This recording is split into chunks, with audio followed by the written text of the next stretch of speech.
အာယုန်တစ်ခုပေါ်မှာအလယ်အလတ်အညီမျှထားတတ်တဲ့သဘောကိုသမာဓိပဲယောဂီတွေလေးအာယုန်ကို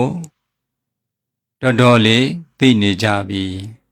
အဲ့ဒီတော့အဲ့ဒီလေးအာယုန်သိနေတဲ့ယောဂီလည်းပဲဒီလေးအာယုန်ခုနကဘာပြောလဲဝိသုဒ္ဓိမေထေကရာကအာယုန်ပေါ်၌စိတ်ကိုအညီအညွတ်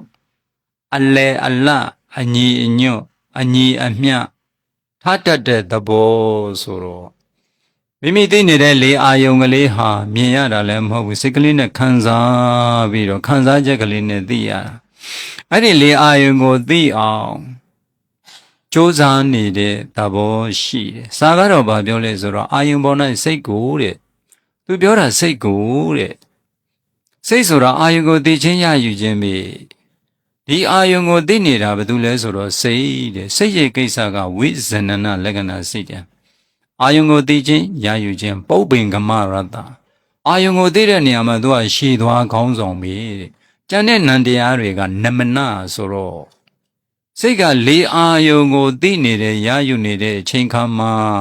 ဒီနံတရားတွေကလည်းပဲနောက်လိုက်ဖြစ်တဲ့နံတရားတွေကလည်းဒီလေးအာယုံဘက်သို့ညွတ်ကိုင်းဆိုင်နေတဲ့သဘောရှိတယ်။အဲ့ဒီစိတ်နဲ့ရှင်ပေါ်ရှင်ပဲနံတရားတွေမှာဝီရိယရှိတယ်။အဲ့ဒီဝီရိယကဒီလေးအာယုံကိုသိအောင်ကြိုးစားတဲ့နေရာမှာအလယ်အလတ်အညီမျှအညီညွတ်ဖြစ်ဖို့သာလိုပါတယ်။ချမ်းချမ်းကြီးလုံးလို့မရအောင်။ဟာငါတော့ဝိရိယရှိတဲ့သူပဲ။ဟာငါသရတရားကောင်းတဲ့သူပဲဆိုပြီးတော့အသိဉာဏ်တွေကိုရှေ့ရမ်းမတင်မင်းနဲ့လှုပ်ချင်ရလှုပ်လို့မရဘူးတဲ့ပင်ပန်းပြီးတော့ဒုက္ခဝိဟာရီဒုက္ခဇဝိဟာရောချမ်းချမ်းသာသာတထိုင်တွင်းမှာမနေနိုင်ဘူးဒုက္ခဇဝိဟာရောချမ်းချမ်းသာသာနေထိုင်နိုင်ခြင်းဆိုတဲ့လုပ်ငန်းရကကမ္မထမ်းရဲ့ဆွဲအားတစ်ခုဆွဲဆောင်မှုတစ်ခုပဲထိုင်လဲထိုင်နေတယ်ချမ်းသာမှုလည်းမရှိဘူးပင်ပန်းပြီးတော့တရားပြောနောက်တစ်ထိုင်ဘယ်သူကထိုင်ကြမှာလဲအဲ့ဒီဓမ္မအဲ့ဒီတရားရဲ့ရလတ်ကမိမိမှာခံစားချက်ကမရှိတော့မလုပ်ကြဘူးတဲ့အမှန်မှဒုက္ခဇဝိဟာရောချမ်းချမ်းသာသာနေထိုင်ရကြောင်းတရားကောင်းပဲဆိုအဲ့ဒါသင်ပေးမှုသင်ယူမှုတွေကအင်မတန်လိုအပ်တယ်အလုံးမလုံးခင်မှာရှေးဥစွာအကြမ်းမြင်ဘ ഹു တုတာဒီလုပ်ငန်းရဲ့နဲ့ပတ်သက်တဲ့ပညာရက်တွေအရင်မိမိကအသိဉာဏ်နဲ့မှသိသိထားရဒီလုပ်ငန်းနဲ့ပတ်သက်တဲ့စာအုပ်ကိုလည်းထက်ကဖတ်ပေးလိုက်လို့ရှိရင်မိမိရဲ့အသိဉာဏ်နဲ့မှဆွဲသွားတယ်မှတ်သားတတ်တဲ့သင်ညာလည်းရှိတယ်အဲ့ဒါသိသိပြီးသားဖြစ်သွားတယ်ကိုယ်ပိုင်အသိဉာဏ်ကဲ့သို့ဖြစ်သွားတယ်ကိုယ်ပိုင်အသိဉာဏ်ဖြစ်ဖို့ဟာလည်းပဲသူတစ်ပါးရဲ့အသိဉာဏ်တွေကိုနီးမိပြီးတော့ကိုယ့်ရဲ့အသိဉာဏ်တစ်ခုဖြစ်ပေါ်လာရအောင်လည်းပဲ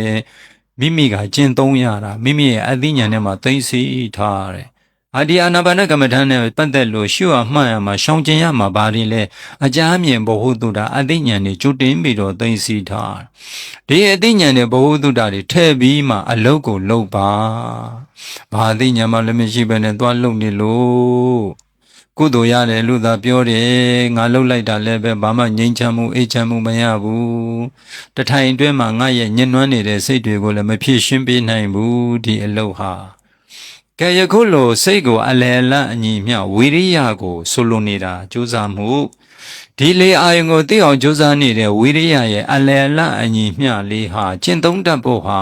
ကာယကံရှင်ဖြစ်တဲ့ယောဂီရဲ့တာဝန်ပဲကြံတော့တယ်စာပေရဲ့လုံလပယောဂဆရာသမားရဲ့လုံလပယောဂကတော့ပြီးသွားပြီမိမိရဲ့လုံလပယောဂဖြင့်အထွတ်ထိပ်ရောက်ဖို့ရန်အတွက်အကောင့်ထဲပေါ်ဖို့ရန်အတွက်မိမိရဲ့တာဝန်ပဲရှိတော့တယ်မိမိရဲ့အသိဉာဏ်တွေမိမိရဲ့စင်ကြယ်မှုသုံးသပ်မှုတွေရှေ့ရန်တင်ထားဖို့တော့လိုပါတယ်နော်